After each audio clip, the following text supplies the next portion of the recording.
আইপ্যাকে ED হানা ঘিরে ধুন্ধুমার। হাইকোর্টের পর লড়াই এবার সুপ্রিম কোর্টে। শীর্ষ আদালতে ইডি, তার আগে ক্যাভিয়েট দাখিল করল রাজ্য সরকার। তৃণমূলের পরামর্শদাতা সংস্থা আইপ্যাকের কর্ণধার প্রতীক জৈনের বাড়ি এবং অফিসে ইডি হানা ঘিরে ধুন্ধুমার পরিস্থিতি তৈরি হয় বৃহস্পতিবার। আপাতত এই লড়াই আদালতে, হাইকোর্টের পর এবার সুপ্রিম কোর্টে। হাইকোর্টে ধাক্কা খাওয়ার পর সুপ্রিম কোর্টে ইডি। শনিবারই আবেদন দাখিল। পাল্টা শীর্ষ আদালতে ক্যাভিয়েট দাখিল করেছে রাজ্য সরকারও। একতরফাভাবে যাতে শুনানি না হয় তার জন্য ক্যাভিয়েট দাখিল রাজ্যের। ইডি হানা ঘিরে এই নজিরবিহীন সংঘাতের পর তৃণমূল এবং ইডি দুপক্ষই একে অপরের বিরুদ্ধে কলকাতা হাইকোর্টে যায়, কিন্তু এজলাসেও নজিরবিহীন বিশৃঙ্খলা তৈরি হয়, যার জেরে শুনানি স্থগিত করে দেন বিচারপতি শুভ্রা ঘোষ। তিনি জানিয়ে দেন, তৃণমূল এবং ইডির দায়ের করা মামলার শুনানি হবে 14ই জানুয়ারি। তখন জরুরি ভিত্তিতে শুনানির আবেদন করে ইডি, কিন্তু ধাক্কা খেতে হয় কেন্দ্রীয় এজেন্সিকে। ইডির আবেদনে সাড়া দেননি কলকাতা হাইকোর্টের ভারপ্রাপ্ত প্রধান বিচারপতি সুজয় পাল। প্রধান বিচারপতির সচিবালয় জানিয়ে দেয়, বিচারপতি শুভ্রা ঘোষ শুনানি স্থগিত করেছেন। এমন পরিস্থিতিতে জরুরি একক বেঞ্চ তৈরি করে জরুরি ভিত্তিতে শুনানির প্রয়োজন নেই। লড়াই এবার দেশের শীর্ষ আদালতে। নিউজ 18 বাংলা। এবার দেশের শীর্ষ আদালতে মুখোমুখি ইডি এবং রাজ্যের পুলিশ। সুপ্রিম কোর্টে লড়াইয়ের আগে ঘর গুছাচ্ছে দুপক্ষই। দুপক্ষেরই অস্ত্র বৃহস্পতিবারের ঘটনাক্রম।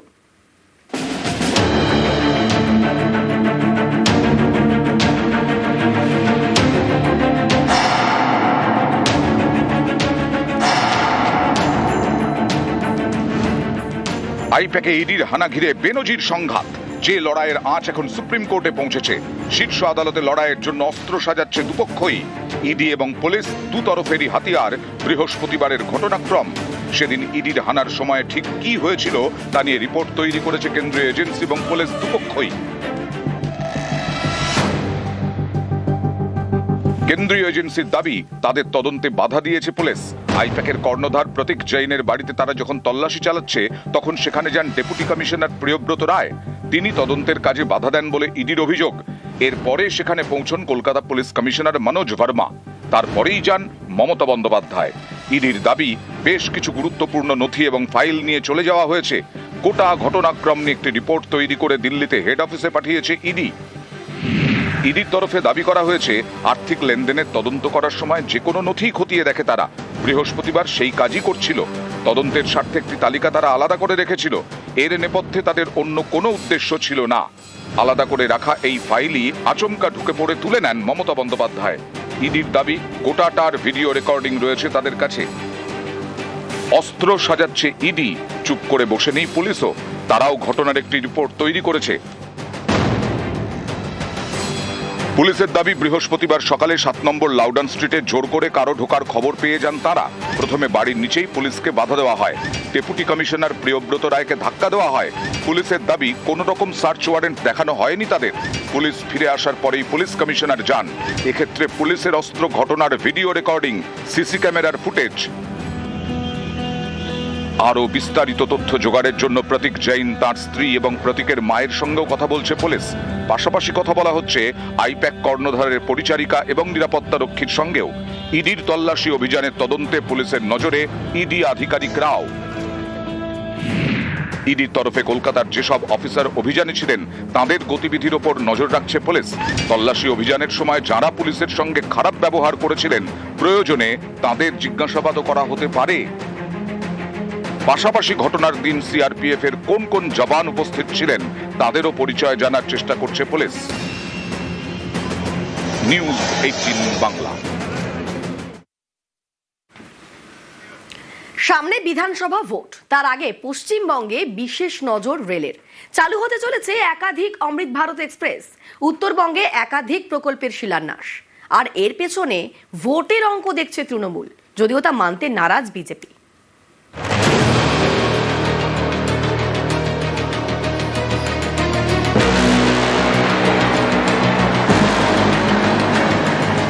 কয়েক মাস পরেই পশ্চিমবঙ্গে বিধানসভা ভোট। তার আগে রাজ্যে চালু হতে চলেছে 8টি নতুন ট্রেন।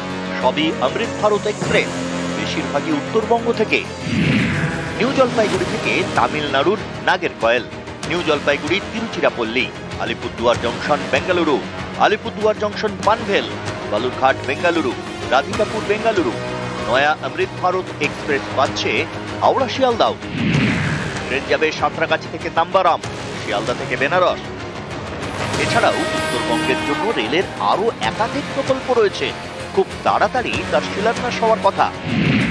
বালুরঘাট এবং হিলির মধ্যে 29 কিলোমিটার নতুন রেলপথ, সেজন্য বরাদ্দ 1181 কোটি টাকা। নিউ জলপাইগুড়িতে পণ্য পরিবহন ব্যবস্থার জন্য বরাদ্দ 142 কোটি টাকা। শিলিগুড়ির লোকো শেড রক্ষণাবেক্ষণের জন্য বরাদ্দ 129 কোটি টাকা। বন্দে ভারত ট্রেনের রক্ষণাবেক্ষণে 89 কোটি টাকা। নিউ কোচবিহার এবং বামনহাটের মধ্যে 50 কিলোমিটার রেল লাইনের বৈদ্যুতিকরণ হবে, খরচ 62 কোটি টাকা। নিউ কোচবিহার এবং বক্সিরহাটের মধ্যে 45 কিলোমিটার লাইনের বৈদ্যুতিকরণের জন্য 56 কোটি টাকা। এছাড়াও উত্তরবঙ্গের একাধিক স্টেশনে গুরুত্বপূর্ণ ট্রেনের স্টপেজ দেওয়া হচ্ছে। ভোটের রাজনীতি সবাই বোঝে। উত্তরবঙ্গের বিভিন্ন জায়গা থেকে কানেক্টিভিটি বাড়িয়ে দিয়েছেন রেলে। 1 লাখি বালুরঘাট মমতা বন্দ্যোপাধ্যায়ের করা, আবার দক্ষিণে দীঘা তমলুক মমতা বন্দ্যোপাধ্যায়ের করা। উত্তরের জেলাগুলোর সঙ্গে বাংলার অন্যান্য জায়গার যোগাযোগ এবং ভারতবর্ষের অন্য জায়গার যোগাযোগ মমতা বন্দ্যোপাধ্যায় যে রেল বিপ্লব করে দিয়েছেন, সেটা নরেন্দ্র মোদী এসব নাটক করে ভুলিয়ে দিতে পারবেন না। নতুন করে বাড়তি নজর দেওয়ার দরকার নেই। পুরনো যত প্রকল্প সব মমতা বন্দ্যোপাধ্যায়ের এই তৃণমূল কংগ্রেস আটকে রেখে দিয়েছে জমি জটের কারণে। রেলমুখী নয়, আমরা বিকাশমুখী হতে চাই, উন্নয়নমুখী হতে চাই। বাঙালি উন্নয়ন চায়, বিকাশ চায়। নরেন্দ্র মোদী তার মতন চেষ্টা করছেন। নতুন সরকার আসবে, 26-এর সরকার, বিজেপির সরকার, ডাবল ইঞ্জিনের সরকার, দেখবেন হুড়ুহুড় করে শুধু এই নয়, আরো সমস্ত প্রকল্প বাস্তবায়িত হবে। দেশের অন্যতম প্রধান গণপরিবহন ব্যবস্থার মধ্যে দিয়ে প্রচুর মানুষের সঙ্গে একসঙ্গে সংযোগ স্থাপন করতে পারা যায়, আর সে কারণেই ভোটমুখী বাংলায় রেল নিয়ে বিশেষ নজর দিচ্ছে বিজেপি। যদিও তৃণমূলের অভিযোগ, রেলের কাজ মমতা বন্দ্যোপাধ্যায় শুরু করে দিয়ে গেছিলেন, সেই কাজই শেষ করে উঠতে পারেনি কেন্দ্রীয় সরকার। ফলে দুই রাজনৈতিক দলের জোর তরজা এই রেল প্রকল্পকে ঘিরেই। ক্যামেরায় সুব্রত জানার সাথে আবির ঘোষাল, নিউজ 18 বাংলা, কলকাতা। এসআইআর এর চড়া সুর, ফের মুখ্য নির্বাচন কমিশনারকে চিঠি দিলেন মুখ্যমন্ত্রী মমতা বন্দ্যোপাধ্যায়।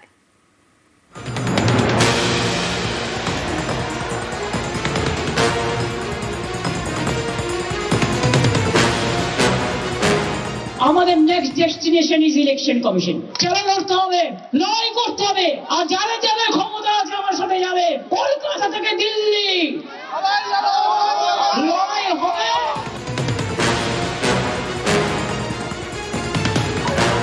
শুক্রবার এসআইআর নিয়ে সুর ছড়িয়েছিলেন হাজরা মোড়ের সভা থেকে। শনিবার মমতা বন্দ্যোপাধ্যায়কে চিঠি দিলেন মুখ্য নির্বাচন কমিশনার জ্ঞানেশ কুমারকে।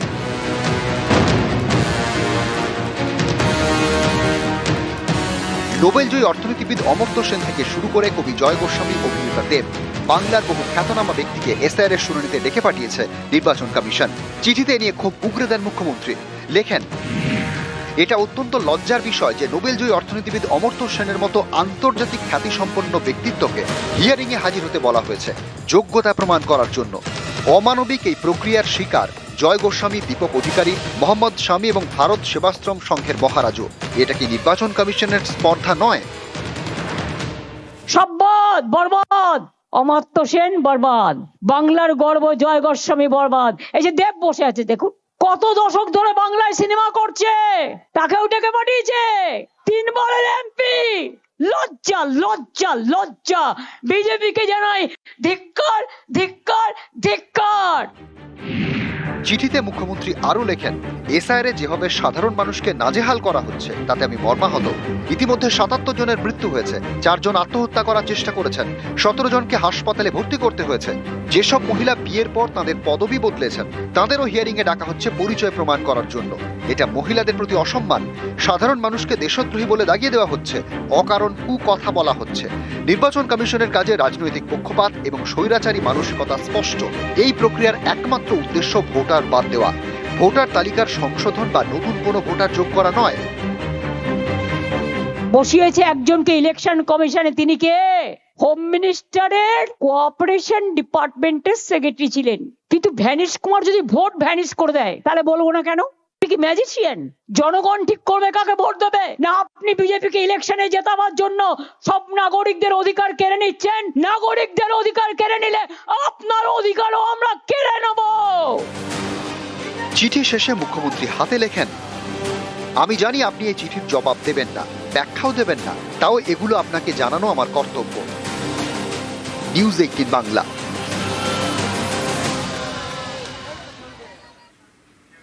ফের জ্ঞানেশ কুমারকে চিঠি শুভেন্দু অধিকারীর। গতকালই মুখ্য নির্বাচন কমিশনারকে চিঠি দেন মুখ্যমন্ত্রী মমতা বন্দ্যোপাধ্যায়। এসআইআর এ মৃত্যু, বিশিষ্টদের হয়রানিতে সরব হন মমতা।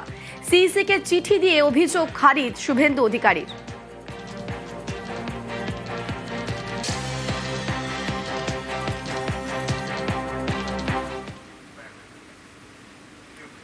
মুর্শিদাবাদের রানীতলায় বিএলওর রহস্য মৃত্যু। স্কুলে বিএলও শিক্ষকের ঝুলন্ত দেহ উদ্ধার। গতকাল স্কুলে যাওয়ার কথা বলে বের হন শিক্ষক। দুপুরের পর থেকে মোবাইল সুইচ অফ। রাত 11টা নাগাদ স্কুলে ঝুলন্ত দেহ উদ্ধার হয়। আরও একবার জানিয়ে রাখি, মুর্শিদাবাদের রানীতলায় বিএলওর রহস্য মৃত্যু। স্কুলে বিএলও শিক্ষকের ঝুলন্ত দেহ উদ্ধার। গতকাল স্কুলে যাওয়ার কথা বলে বের হন শিক্ষক। দুপুরের পর থেকে মোবাইল সুইচ অফ পাওয়া যায়, আর রাত 11টা নাগাদ স্কুলে ঝুলন্ত দেহ উদ্ধার হয়। কিভাবে তার মৃত্যু হলো এই বিষয়টাই খতিয়ে দেখছে পুলিশ। আমাদের সঙ্গে রয়েছেন প্রতিনিধি প্রণব। প্রণব, এই বিএলও শিক্ষকের মৃত্যু ঠিক কিভাবে হলো? পরিবার কি বলছে, কি অভিযোগ করছে? দেখো, পরিবারের তরফ থেকে একটা অভিযোগ করা হচ্ছে যে যবে থেকে সে বিএলএর দায়িত্ব পেয়েছে অতিরিক্ত চাপ বা প্রেশার কাজ করছিল এবং রাত্রিবেলাতেও ঠিক মতো ঘুমাতে পারছিল না। এই নিয়ে সে কিন্তু ঊর্ধ্বতন কর্তৃপক্ষের কাছেও জানিয়েছিল, কিন্তু তারপরেও তার কাজের থেকে তাকে অব্যাহতি দেওয়া হয়নি এবং ভেঙে পড়েছিল মানসিক ভাবে। তারপরে কিন্তু গতকালকেই তার মোবাইল সুইচ অফ হয়ে যায় দিয়ে স্কুলের মধ্যে অনেক রাত্রে খোঁজাখুঁজির পর তার স্কুলের মধ্যে থেকে তোমার ঝুলন্ত দেহ উদ্ধার হয় এবং এলাকায় শোকের ছায়া নেমে এসেছে। এবং পরিবারের পক্ষ থেকে অভিযোগ করা হয় যে এই বিএলএর অত্যাধিক চাপের জন্যই কিন্তু সে আত্মহত্যা করেছে। যদি পুরো ঘটনার তদন্ত করছে রানীতলা থানার পুলিশ এবং দেহ ময়না তদন্তের জন্য লালবাগ মহকুমা হাসপাতালে পাঠানো হয়েছে। বেশ, ধন্যবাদ প্রণব।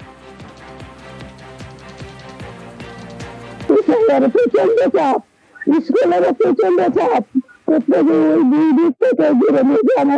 আমার স্বামীর প্রচন্ড মাথা ব্যথা। ওই অফিসে করেছিল, অভিযোগ করেছিল, অথচ ওরা বেরোবের নাম দেখতে গেছে, কত দিয়েছিল, ডকুমেন্ট দিয়েছিল যে আমার অসুস্থ আছে আর মাথা ব্যথা আছে, ডকুমেন্ট করেছিল, কিন্তু তারা কোনো কিছুই মানেনি, জোর করে ঢুকিয়েছে। শুভেন্দুর গাড়ি ঘিরে বিক্ষোভের জের রাতেই শাহের সঙ্গে ফোনে কথা বলেন শুভেন্দু অধিকারী। হামলার অভিযোগে থানায় অবস্থান শুভেন্দুর। কেন্দ্রীয় স্বরাষ্ট্রমন্ত্রীর সঙ্গে 15 মিনিট কথা বলেন তিনি। পুলিশের মদতেই হামলা বলে অভিযোগ শুভেন্দুর। বিক্ষোভের ফুটেজে নজর রাখছে স্বরাষ্ট্র মন্ত্রক।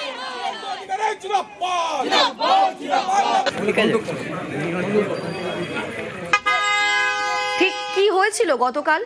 গাড়িতে হামলার অভিযোগে থানায় অবস্থান শুভেন্দুর। মধ্যরাত পর্যন্ত থানায় অবস্থান শুভেন্দুর। চন্দ্রকোনা রোডে শুভেন্দুর গাড়ি ঘিরে বিক্ষোভ। চন্দ্রকোনা রোড বিট হাউস থানায় অবস্থান শুভেন্দু অধিকারীর। মধ্যরাত পর্যন্ত থানার আইসির ঘরে অবস্থান। দোষীদের গ্রেফতারের দাবিতে অবস্থান শুভেন্দু।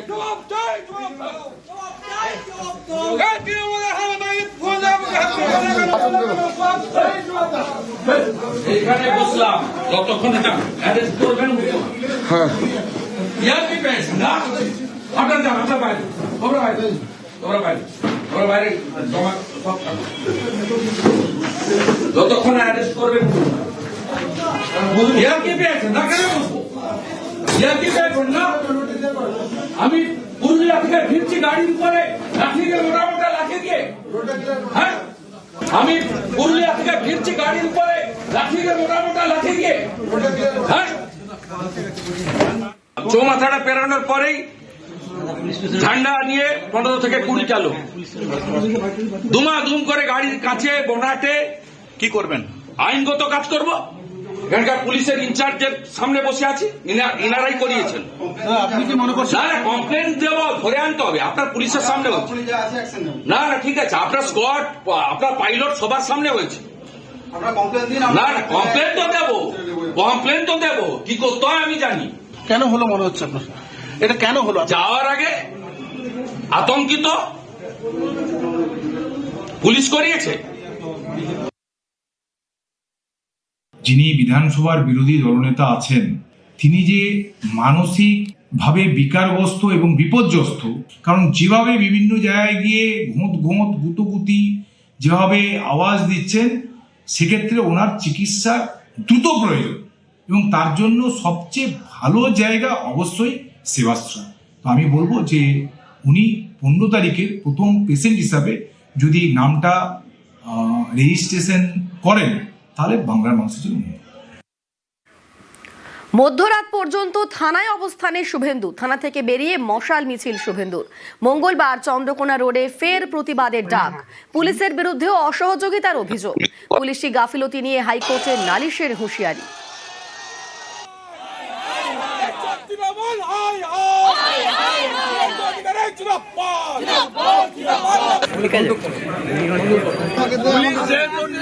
অভিযোগে মামলা করল না, আমরা উচ্চ আদালতে মঙ্গলবার যাব, আর মঙ্গলবার দিন বেলা 2টায় চন্দ্রকোনা রোড চলো, ঝান্ডার সঙ্গে ডান্ডা লাগিয়ে হাজার হাজার। আমার যে জিডির রিসিভ কপি নিয়েছি, হাইকোর্টে যাব মঙ্গলবার দিন 2টোর সময়, অচল করব চন্দ্রকোনা রোড। গাড়িতে হামলার অভিযোগ শুভেন্দুর, ভিডিও প্রকাশ করে খোঁচা অরূপ চক্রবর্তীর। বিজেপির মণ্ডল নেতাকে লাঠি পেটার দাবি, সোশ্যাল মিডিয়ায় ভিডিও পোস্ট তৃণমূল নেতার। বিজেপি নেতাকে সিআরপিএফ এর লাঠি পেটার ভিডিও পোস্ট অরূপের।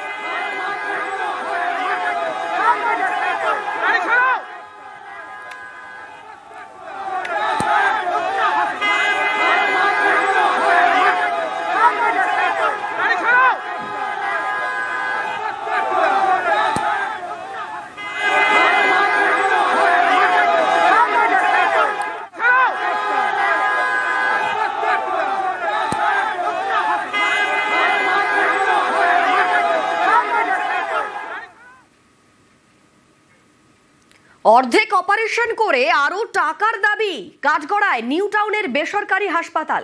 অপারেশন চলাকালীন পরিবারের কাছে অতিরিক্ত টাকা দাবি, আরো টাকা দিলে তবেই অপারেশন হবে বলে হুমকি। চিকিৎসক হাসপাতাল কর্তৃপক্ষের বিরুদ্ধে অভিযোগ, কোনো রকমে পেটে সেলাই করে রোগী ছাড়ার অভিযোগ।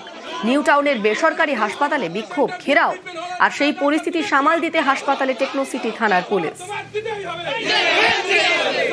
ডাক্তার তুমি জবাব দাও, আমাদের পেশেন্টের ফুল ট্রিটমেন্ট হলো কেন? ডাক্তার তুমি জবাব দাও, এই জবাব তোমার দিতেই হবে, জবাব তোমার দিতেই হবে।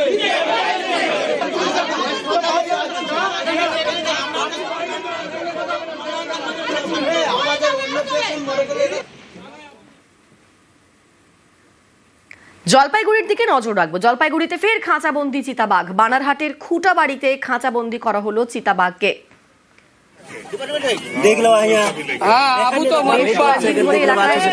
হানা এবং সে হানাতে এক শিশু।